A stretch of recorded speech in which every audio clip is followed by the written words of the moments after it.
Good evening, Rutsu. Welcome to another episode of Major League Baseball Roundup. Today is March 25th, 2008. I am Bronx Blogger here, and we got some opening day baseball today as the Boston Red Sox took on the Oakland Athletics in Tokyo, Japan, and I was actually pretty upset.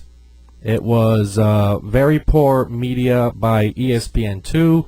I woke up at 5:45 in the morning so I can catch all the pregame festivities, the ceremonial opening pitch, but instead I woke up to John Kruk in all his mullet glory talking fantasy baseball. That really upset me. I'm just lying there in bed. I'm staring at my television in disbelief. It's like, why the hell is John Kruk talking about fantasy baseball when I could see the fireworks or whatever and the opening dances, the ceremonies, the celebration? No, I'm stuck listening to Kruk talk about the Toronto Blue Jays topping the Yankees and some other fantasy crap. I was really upset about that part, and I've been looking around the zoo today, and lots of other people seem to be upset that opening day was held in Japan and not in America, and I agree with a lot of them, and at the slightest point I disagree as well, but my agreeing outweighs the disagreeing, and I agree because baseball is America's pastime, even though the roots of it are undetermined. Some say it evolved from cricket in England. Other sources say it evolved from stickball games back in ancient Egypt. Yes, that is a fact. That is one of the theories. But being America's pastime, opening day should be here in America since that's like one of the biggest events in baseball apart from the All-Star game and the playoffs. And seeing both Boston and Oakland there, I don't like Boston. Oakland I could care less about. But seeing them both play over there, it's kind of cool, you know. The fans of Japan get to see two professional sports teams. One obviously going to win because they're defending champions. Another team is predicted to be in the cellar. But it should not have been in Japan. It should have been here in America, where real fans, true fans of the teams, can actually go and watch the games. The Athletics were the home team in this away series.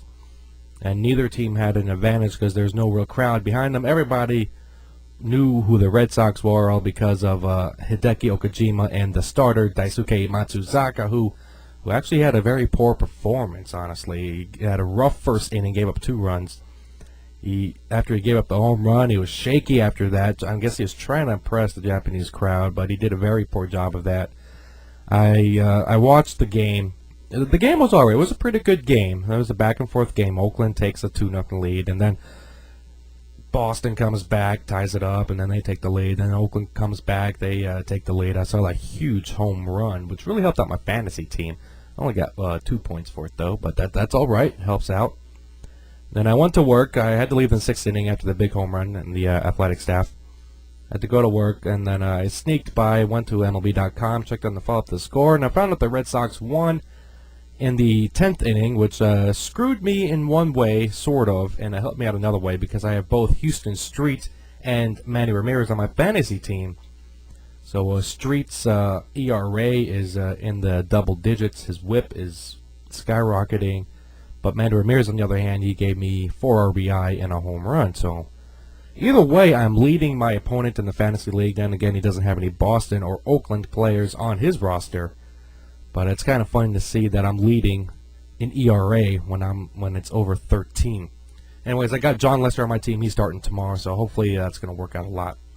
But again, opening day baseball, it should be in America. It should not be in Japan. I can understand about preseason games like what the Padres and the Dodgers did, and maybe the end of the season, the little all-star tour, as you would put it, when they go to Japan after the World Series. But other than that, it was a shame to see that ESPN did a very poor job presenting it. It went straight from Kruk to the game. It was like a regular season game for me. That's how I felt. It was just a regular season game. I felt no hoorah, no big thing about it. It was kind of a boring intro, honestly. I did not like it. Not at all. Good to see the Red Sox won, though. Even though I'm a Yankees fan, but it helped me out in not only fantasy but on the pick-up. But next week is going to be a lot different. My Yankees are going to open up, and that's the game that I'll actually will be watching because it's going to be here in America. It's going to be at Yankee Stadium. So that's gonna be fun to watch. Unfortunately, I'm gonna be at work, and for those of you lucky enough to get home opening day tickets, congratulations, you lucky bastards. Anyways, this is gonna lead us into a little opening day trivia, keeping with the theme. It's a relatively easy question, so you should be able to get that right off the bat. Yesterday I asked what was the largest crowd ever to see a World Series game. Lenny Dogs 8, he got it correct, and his answer was 97,206.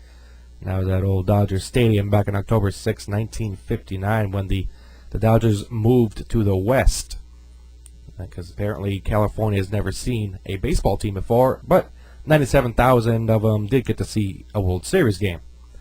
And today's question is, like I said, it's going to be relatively easy, so I'm expecting a quick response. Who was the only pitcher to throw an opening day no-hitter? There, easy enough. I'm not even giving out a hint because it's so dang easy. Again, who was the only pitcher to throw an opening day no-hitter? You think you know the answer? Go ahead, reply to the thread, send me a message, send me an autograph, whatever you do to contact me. And first correct answer will be announced in tomorrow's show along with 5 free routes. And if you're not on the trivia leaderboard, you'll get thrown on there for a chance to win a free replica autographed baseball. If you're already on there, you'll just move up like Lenny Dogs 8 did yesterday. That's going to wrap it up for today, my little rant about baseball. Oh, real quick before I head out, the president of the Hall of Fame has resigned. Don't know all the details about that. Apparently with some financial issues there. But yeah, the president of the Hall of Fame is no more. Alright, this is it for today. I'm the Bronx Blogger. Stay tuned tomorrow for yet another episode of Major League Baseball Roundup. You all have a good day in the week.